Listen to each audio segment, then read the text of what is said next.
اعوذ باللہ من الشیطان الرجیم بسم اللہ الرحمن الرحیم وبہ نستعین وہو خیر ناصر ومعین وصلی اللہ علی سیدنا مولانا بالقاسم محمد وآلہ الطیبین الطاہرین ولعنۃ اللہ علی اعدائہم اجمعین من یوم عداوتہم الی قیام یوم الدین. اما بعد، قال الحکیم فی قرآن الکریم بسم اللہ الرحمن الرحیم وجعلنا لهم لسان صدق علیہ. پروردگار عالم کی بارگاہ میں سپاس شکرانہ، اس کی بارگاہ میں عاجزی، اس کی بارگاہ میں شکر کے طویل سجدے ادا کیے جائیں تو کم ہے کہ اس نے ہمیں ایسے گھرانے سے وابستہ کیا ہے جو گھرانہ ہر کمال اور ہر صفت عالیہ سے متصف ہے، جس گھرانے میں صداقت، شرافت، دیانت، ایمان، تقوی، بصیرت، علم، معرفت، عشق الہی اور خاص طور پر اس گھرانے کی جو روشن اور بارز صفت ہے وہ ہے علم. جس کے پاس علم نہیں ہے اس کے پاس کچھ نہیں ہے. جس کے پاس دانش اور زمانے کے علوم اور زمانے کے ساتھ چلنے کے دستور، جس کے پاس تعلیم نہیں ہے. امام جعفر صادق علیہ الصلاۃ والسلام جس کرسی درس پر بیٹھ کر اپنے شاگردوں کو پڑھایا کرتے تھے، اپنے شاگردوں کو درس دیا کرتے تھے، اس کرسی درس کے پیچھے ایک تختی کے اوپر ایک عبارت لکھی ہوئی تھی، اور وہ عبارت 2 مصرعوں میں شعر کی صورت میں تھی. حضرت نے ارشاد فرمایا، اب وہ شعر مولا سے منسوب ہے یا نہیں یہ بحث ہے، لیکن حضرت کی تائید ضرور ہے ان 2 مصرعوں کو. فرمایا، لیس الیتیم قد مات والدہ بل الیتیم یتیم العلم والادب. یتیم وہ نہیں ہے جس کا باپ مر گیا ہو، بلکہ یتیم وہ ہے جو تعلیم سے دور ہو، جو علم سے دور ہو. آج اگر ہم اپنے معاشرے کے اندر بگاڑ یا پریشانیاں یا الجھنیں دیکھتے ہیں، مسائل اور مشکلات ہمارے معاشرے میں قدم قدم پر جا بجا، کوچہ بکوچہ، دیار بدیار حاکمیت کرتی ہوئے نظر آ رہے ہیں. مسائل ہی مسائل ہیں، مشکلات ہی الجھنیں ہی الجھنیں ہیں. تو اس کا ایک بڑا سبب تعلیم کا فقدان ہے، تعلیم کی کمی ہے. یہ بات میرے محترم سننے والوں کو معلوم ہے کہ تعلیم کی کمی معرفت کی کمی کو لے کر آتی ہے، اور جہاں معرفت کی کمی ہو وہاں بصیرت کی کمی خود بخود ہو جاتی ہے. تعلیم ہوگی تو پھر امکان ہے، ممکن ہے، ہو سکتا ہے کہ وہاں معرفت بھی ہو. جہاں معرفت ہو وہاں ہو سکتا ہے کہ بصیرت بھی ہو، لیکن یہ بات بہت بعید ہے اور ناممکن ہونے کے مترادف ہے کہ جہاں تعلیم نہ ہو، جہاں معرفت نہ ہو وہاں بصیرت آ جائے، اور جہاں بصیرت نہ آئے، جہاں بصیرت نہ ہو وہاں مسائل ہیں، مشکلات ہیں، الجھنیں ہیں، پریشانیاں ہیں، لڑائیاں ہیں، جھگڑے ہیں، تناؤ ہے، کھچاؤ ہے، غلط فہمیاں ہیں، خاندان کے خاندان برباد ہو جاتے ہیں، اس لیے کہ بصیرت نہیں ہے. وہ جو دل کی آنکھیں ہیں، وہ جو قلب کی روشنی ہے، وہ جو انسان کا اپنا وجود جس چیز کو دیکھ رہا ہوتا ہے، پورا وجود جب آنکھ ہو جائے تو اسے بصیرت کہا جاتا ہے.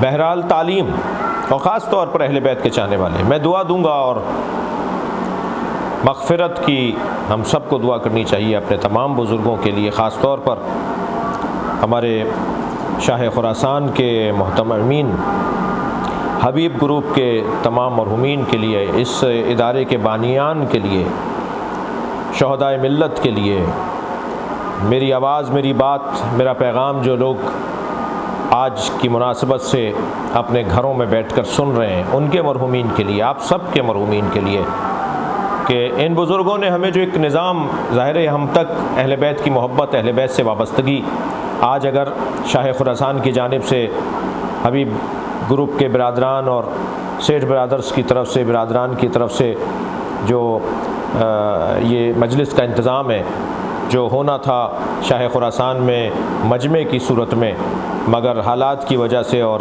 اس بیماری، اس وبا کی وجہ سے اس کا طریقہ تبدیل کیا گیا ہے۔ یہ ہم کیوں کر رہے ہیں؟ اس لیے کہ ہمارے بڑوں نے ہماری تربیت کی ہے، ہمارے بڑے ایسا کرتے تھے، ان کے بڑے ایسا کرتے تھے، اور جو بڑوں نے ہمیں چیز وراثتاً اور میراث کے طور پر منتقل کی ہے، وہ چیز کیا ہے؟ وہ چیز اہل بیت سے محبت ہے، وہ چیز اہل بیت سے وابستگی ہے۔ مولا امام جعفر صادق علیہ السلام کے بارے میں غور کروں اور تعلیم پر بات نہ ہو، یہ ممکن نہیں ہے۔ تعلیم، علم، اور خاص طور پر العالم بزمانہ لا یحجم علیہ اللوابس، اس حدیث مبارکہ کی نسبت یوں تو نبی مکرم صلی اللہ علیہ وآلہ وسلم سے ہے، مگر اس حدیث مبارکہ کو مولا علی نے، مولا امام حسن نے، امام جعفر صادق نے، ائمہ اہل بیت نے ان الفاظ کو اپنی زبان مبارک پر دہرایا ہے۔ جو اپنے زمانے کا عالم ہوتا ہے، العالم بزمانہ لا یحجم علیہ اللوابس، جو اپنے زمانے کا عالم ہوتا ہے، اسے زمانے کے دھوکے، زمانے کا فریب، زمانے کی دو رنگیاں، زمانے کی ملمہ کاریاں، زمانے کی رنگینیاں اس کے اوپر اثر نہیں کرتی، وہ زمانے سے دھوکہ نہیں کھاتا، جو اپنے زمانے کا عالم ہو۔ اب یہاں تشریح طلب یہ موضوع ہے کہ عالم و بزمانہ ہی سے مراد کیا سیاسی حالات سے آگاہی ہے؟ اس کا انکار نہیں ہو سکتا۔ العالم و بزمانہ ہی کیا معاشی حالات سے آگاہی ہے؟ بزنس اور کاروبار کرنے والے لوگوں کے لیے یہ کہا گیا ہے، اس کا انکار نہیں ہو سکتا۔ العالم بزمانہ ہی سے مراد اپنے زمانے کے علوم کو حاصل کرنا ہے۔ آج کون کون سے علوم رائج ہیں؟ اب سے 100 سال پہلے کون سے علوم رائج تھے؟ اب سے 1000 سال پہلے کون سے علوم رائج تھے؟ کون سے علوم میں ضم ہو گئے ہیں؟ کون سے علوم میں کا عنوان پا گئے ہیں اور ان کے نام تبدیل ہو گئے ہیں؟ کون سے علوم مٹ گئے ہیں، ان کے اوپر آج غور نہیں کیا جاتا، ان پر آج اہمیت انہیں نہیں دی جاتی، وہ رد ہو گئے ہیں، وہ بحثیں ختم ہو گئی ہیں، وہ عنوانات آج قابل ذکر نہیں رہے۔ یہ بھی صحیح ہے اور اس کا بھی انکار نہیں کیا جا سکتا۔ گویا اپنے زمانے کے ساتھ چلنا اور زمانے کے علوم اور زمانے کی معلومات اور زمانے کے تقاضوں کو مکمل کرنا، العالم بزمانہ لا یحجم علیہ اللوابس، اس کو زمانے کی دو رنگیاں، اسے زمانے کی رنگینیاں دھوکہ نہیں دیں گی۔ ارشاد رب العزت ہو رہا ہے قرآن مجید سورہ مبارکہ مریم آیت نمبر 50، وجعلنا لہم لسان صدق علیہ، اور ہم نے ان کے لیے قرار دی ہے ایک سچی اعلیٰ زبان، ایک ایسی زبان ہم نے ان کے لیے قرار دی ہے جو صدق، سچائی رکھنے والی زبان، سچی زبان ہے۔ یہ گھرانہ دو صفتوں سے خوب متصف ہے، دو صفتوں سے خاص متصف ہے۔ ایک صفت ان کا لسان رکھنا، زبان رکھنا، زبان لسانہ صدق، لسانہ صدق، زبان رکھنا، اور زبان بھی سچی زبان رکھنا۔ زبان در حقیقت بیان کا ایک استعارہ ہے۔ تمہارے پاس زبان نہیں ہے، تم بول نہیں سکتے تھے، ہم کہتے ہیں یہ محاورتاً ہم کہتے ہیں اس کے پاس تو زبان ہی نہیں ہے، اس کے منہ میں تو زبان ہی نہیں ہے۔ تمہارے پاس زبان نہیں تھی جو تم نہیں بولے۔ یہ جو زبان کا استعارہ ہے، زبان کا جو عنوان ہے، یعنی زبان یعنی بیان، ہم نے انہیں بیان کی طاقت عطا کی ہے۔ علمہ البیان، ہم نے انہیں بیان عطا کیا ہے۔ قرآن بیان ہے، قرآن زبان ہے، بولتا ہے قرآن، بات کرتا ہے قرآن، قرآن کو بیان کہا گیا ہے۔ یہ گھرانہ بیان رکھنے والا گھرانہ ہے۔ لسان رکھنے والا گھرانہ ہے، زبان رکھنے والا گھرانہ ہے۔ ان کی زبان معاذ اللہ الیاذ باللہ، مجھے میرے مولا معاف کریں، یہ زبان کا لوتھڑا ان کی زبان نہیں ہے، ان کا پورا وجود زبان ہے، ان کا ایک عمل زبان ہے، ان کا ایک فعل زبان ہے۔ یہ خاموش رہتے ہیں تب بھی بول رہے ہوتے ہیں، یہ اگر سر کٹ جائے اور نیزے کی انی پر چڑھ جائیں تب بھی ان کا سر بول رہا ہوتا ہے۔ ان کی خاموشی بھی بیان ہے اور زبان ہے، ان کا بولنا بھی زبان ہے اور بولنا بھی بیان ہے۔ اللہ نے انہیں زبان عطا کی ہے، یہ بولنے والے لوگ ہیں، اسی لیے انہیں قرآن ناطق بھی کہا گیا ہے، بولنے والا قرآن۔ لسان، زبان، بیان، اور بیان کی ضد، دیکھیں جب تک ہم ضد کو نہیں سمجھیں گے ضد سمجھ میں نہیں آئے گی۔ رات کی قدر دن کے آنے پر اور دن کی قدر رات کے آنے پر ہوتی ہے۔ عالم کی قدر جاہل سے واسطہ پڑھنے پر معلوم ہوتی ہے۔ گرمیوں کی قدر ہمیں سردیوں میں ہوتی ہے، سردیوں کی قدر ہمیں گرمیوں میں ہوتی ہے۔ اپنے سالم ہاتھ پیروں کی قدر ہمیں جب ہوتی ہے جب ہم کوئی اپاہج اور بیمار اور مجبور اور معذور انسان ہم دیکھ رہے ہوتے ہیں۔ بیان، اس کی ضد ہے ابہام۔ ابہام، جہاں پر بات منتقل نہ ہو رہی ہو، جہاں بات پہنچ نہ رہی ہو، کہتے ہیں اس بات میں ابہام ہے، اس بات میں جو ہے وہ بات روشن نہیں ہو رہی، بات واضح نہیں ہو رہی، یہ بات واضح نہیں ہے، ابہام ہے اس میں، اس عبارت میں ابہام ہے، اس بیان میں ابہام ہے، اس خطاب میں ابہام ہے، اس تحریر میں ابہام ہے، اس قاعدے قانون میں ابہام ہے۔ یہ جو آپ نے دستور العمل پاس کیا ہے، یہ جو آپ نے قانون پاس کیا ہے، مثال کے طور پہ فلاں فورم پر فلاں قانون ساز اجلاس کے اندر، اس میں ابہام ہے، یہ پاس نہیں ہو سکتا۔ ابہام، ابہام ہی کے خاندان کا ایک لفظ ہے بہیمہ۔ بہیمہ عربی میں جانور کو کہتے ہیں، جو اپنی بات نہیں سمجھا پاتا، جس کی بات نہیں سمجھی جا سکتی۔ ابہام، بہیمۃ الانعام۔ اللہ نے اس گھرانے کو لسان عطا کیا، اور لسان بھی کون سی؟ لسانہ صدقن، صرف لسان نہیں، زبان نہیں، سچی زبان، جو بولتے ہیں صحیح بولتے ہیں، لہٰذا ان پر اعتبار کرنا پڑے گا، آنکھیں بند کر کے ان پر اعتبار کرنا پڑے گا۔ اللہ نے انہیں سچی زبان کہا ہے، لسانہ صدقن، یہ اللہ کی سچی زبان ہے، یہ اللہ کی طرف سے بنائی گئی سچی زبان ہے، سچ بولتے ہیں، یہ صدق، سچائی کی صفت سے متصف ہیں، یہ سچ بولنے والے لوگ ہیں، لسانہ صدق۔ مگر یہ لسان اور دوسرا کمال عالیہ، یہ سچی زبان بھی ہے اور ہمیشہ چڑھنے والی زبان ہے، ہمیشہ بلند رہنے والی زبان ہے، ہمیشہ اس کو احترام ملے گا، عزت ملے گی۔ یہ زبان کبھی بھی کاٹی نہیں جا سکتی، عالیہ، یہ زبان کبھی جھکائی نہیں جا سکتی، یہ زبان کبھی مٹائی نہیں جا سکتی، ان کی بات پر بات کی ہی نہیں جا سکتی، ان کی بات اتنی مضبوط ہوگی کہ کوئی دنیا میں نہیں ہے جو ان کی بات پر بات کرے۔ لسانہ صدق عالیہ، یہ گھرانہ لسان صدق رکھتا ہے اور عالی بھی ہے، یعنی یہ گھرانہ سچی زبان کے ساتھ بلند مرتبہ رکھنے والا، بلند مقام رکھنے والا، عظیم المرتبت گھرانہ ہے۔ عزیزان گرامی، ائمہ اہل بیت میں سب سے زیادہ عمر مبارک، ظاہری عمر مبارک، وہ امام جعفر صادق علیہ السلام کی ہے۔ کسی امام نے 65 سال کی زندگی نہیں گزاری، حتیٰ مولا کائنات، حتیٰ مولا نبی مکرم، ان کی عمریں 65 سال نہیں تھیں۔ ظاہری عمر کی بات ہو رہی ہے، ورنہ تو آج بھی پیغمبر اکرم زندہ ہیں، آج بھی مولا علی زندہ ہیں۔ ہم تقاضۂ بشری کے مطابق بات کر رہے ہیں اور بات ہماری روشن ہے، بات ہماری واضح ہے جو ہم کہنا چاہ رہے ہیں۔ سب سے زیادہ عمر مبارک امام جعفر صادق علیہ السلام کی ہے، اور آپ جب اپنے شاگردوں کے ساتھ تشریف فرما ہوتے تھے تو ایک ایک لمحہ علم کی نشر کا لمحہ ہوتا تھا، ایک ایک لمحہ علم کی نشر کا لمحہ ہوتا تھا۔ 4000 سے زیادہ شاگردوں کی تربیت کی۔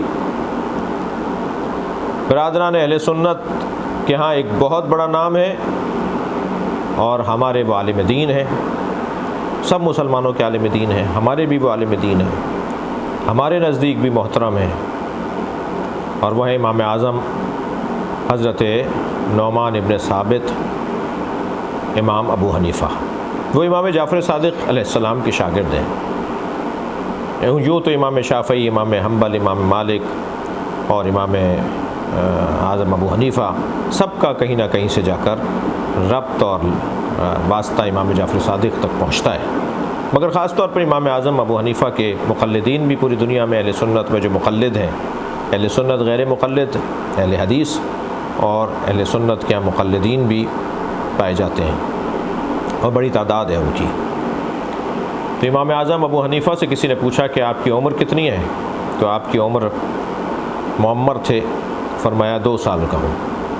کسی نے کہا کہ آپ کی عمر تو 2 سال کی نہیں ہے، شاید مزاح فرمایا ہے آپ نے، فرمایا لولا السنتان لہلک النعمان، اگر 2 سال جو جعفر صادق علیہ السلام کی خدمت میں نے علم حاصل کرنے کے لیے گزارے ہیں وہ میری زندگی میں نہ ہوں تو میرا کوئی وجود نہیں ہے۔ میں 2 سال کے برکتوں سے آج یہاں تک پہنچا ہوں۔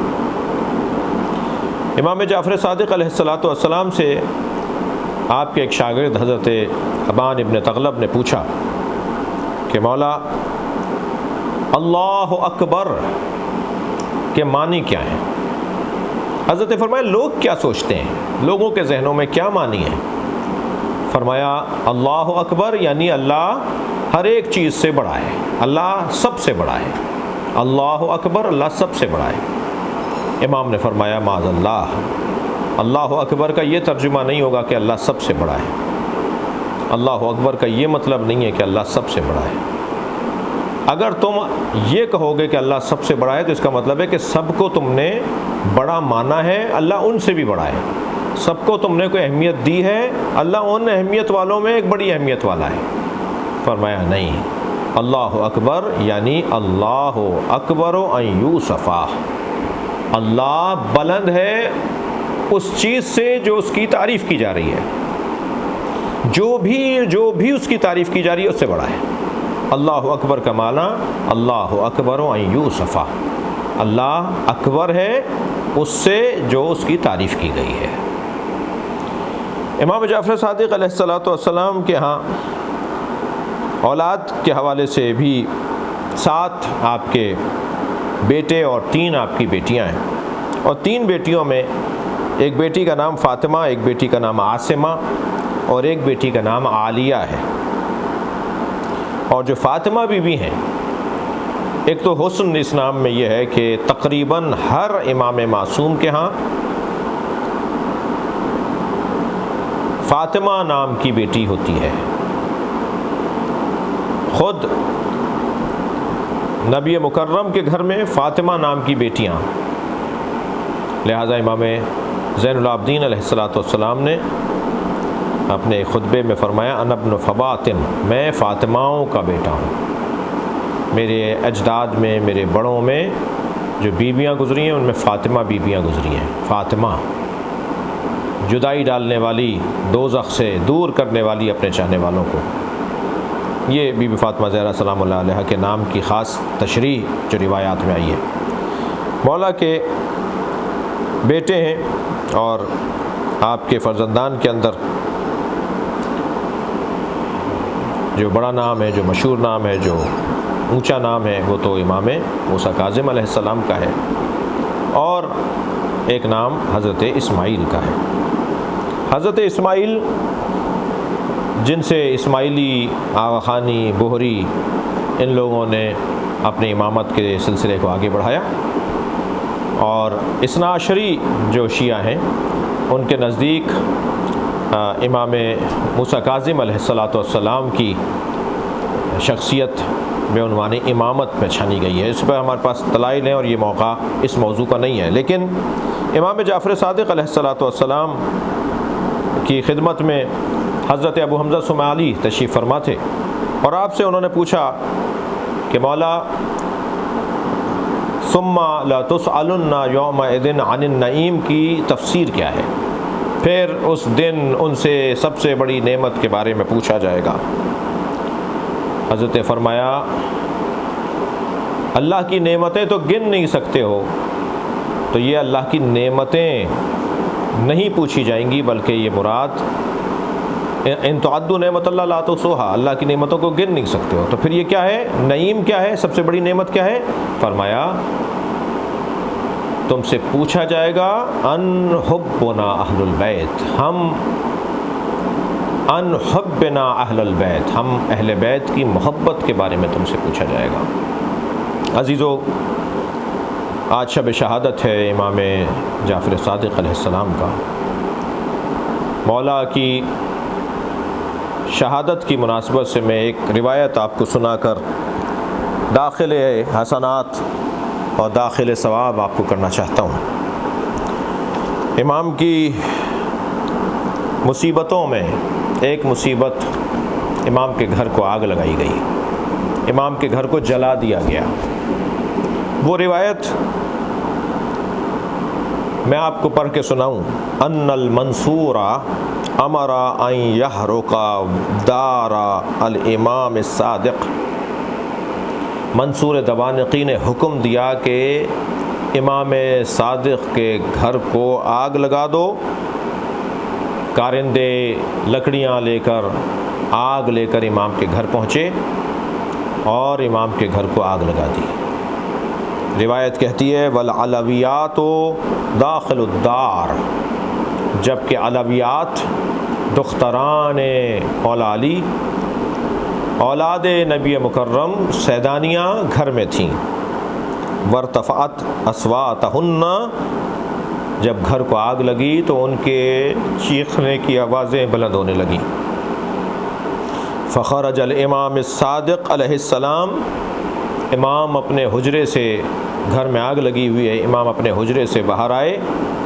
علیہ قمیص و ادار، میرے مولا نے قمیص پہنی ہوئی تھی، و ادار، آپ کی قمیص پر، آپ کے کمر پر پٹکا بندھا ہوا تھا. اس کے علاوہ امام کے ہاتھ، امام کے پیروں میں نالینیں نہیں تھیں، امام کے سر پہ عمامہ نہیں تھا، دوش پر عبا نہیں تھی. وہو یقول، گھر کو آگ لگ رہی تھی اور وہ یہ کہہ رہے تھے انا ابن آراق الثرا، انا ابن ابراہیم الخلیل، میں اس کا بیٹا ہوں جس کو آگ میں جلایا گیا تھا، میں ابراہیم خلیل کا بیٹا ہوں. دخل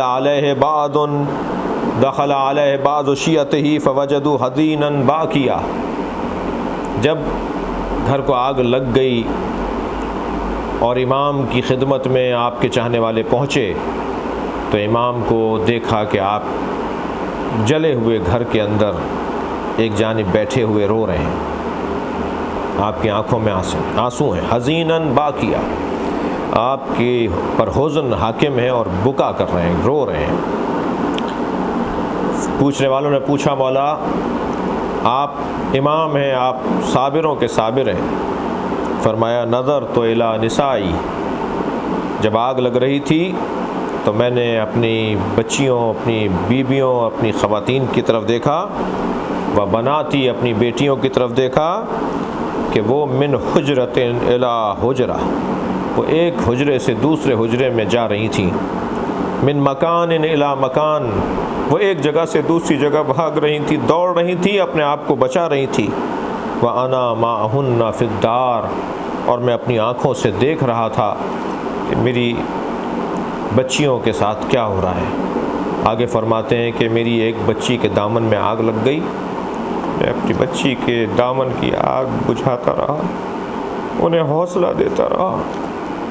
کر سلام ہو حسین ابن علی پر، سلام ہو حسین کی بچیوں پر، سلام ہو امام زین العابدین کے صبر پر. فرمایا زین العابدین ہم ان خیموں میں جل جائیں یا بغیر چادر کے باہر چلے جائیں. فرمایا علیکن فرار، پھوپھی اماں باہر چلی جائیں، پھوپھی اماں باہر چلی جائیں، جلنا نہیں ہے. جلتے ہوئی بیبیوں کو، اور وہ کیسا منظر تھا جناب زینب کے لیے کہ جب جناب سکینہ کے دامن میں آگ لگی ہوئی تھی اور بیوی اپنی بچی کو بچا رہی تھی، خیمے جل رہے تھے، چادریں لٹ رہی تھیں، ایک خیمے سے دوسرے خیمے میں بیویاں جا رہی تھیں. واہ حسینہ واہ حسینہ کے نوحے بلند کرنی تھی۔ الا لعنت اللہ علی قوم الظالمین فسیعلم الذین ظلموا ای منقلب ینقلبون۔